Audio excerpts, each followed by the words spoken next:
Nabulabog ang filing ng Certificate of Candidacy o COC para sa barangay at SK elections sa Malabang, Lanao del Sur noong August 31 pasado alas 11 ng umaga dahil sa dalawang armadong kalalakihan na walang habas na nagpaputok ng matataas na kalibre ng baril. Matapos ang 9 na araw, kahapon ay sumuko na sa mga otoridad ang dalawang lalaki na nakita sa viral video.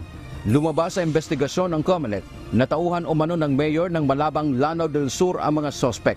Nais ng komisyon na humarap ng personal ang alkalde sa kanilang law department sa September 20, 2023 para marinig ang kanyang panig at ipaliwanag.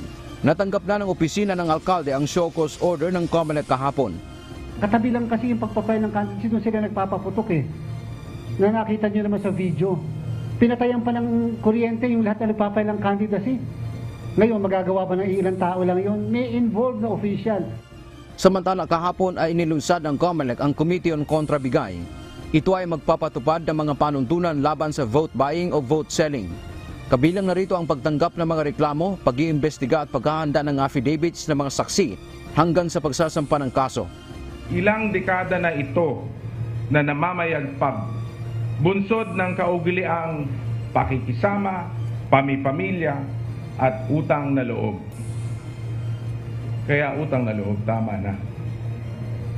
The Commission on Elections is acting. Dagdag pa ng komite, bibigyan nila ng proteksyon ang mga whistleblower o testigo ng vote buying. Hindi kinakailangang formal complaint, hindi kinakailangang under oath. Ibato lang po sa ating pong committee, sila na ang bahalang mag-imbestiga. Sila na ang bahalang kumuha ng mga at mangolekta ng mga ebidensya. Para po hindi mahirapan at para nga po hindi matakot yung mga kababayan natin. At the same time, yung mga magko-complaint po ng mga nakatanggap mismo, bibigyan po sila ng witness protection.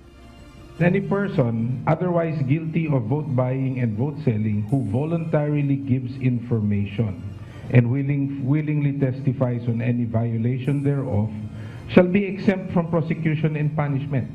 So meron ho tayong whistleblower provision. Dante Amento, UNTV News and Rescue.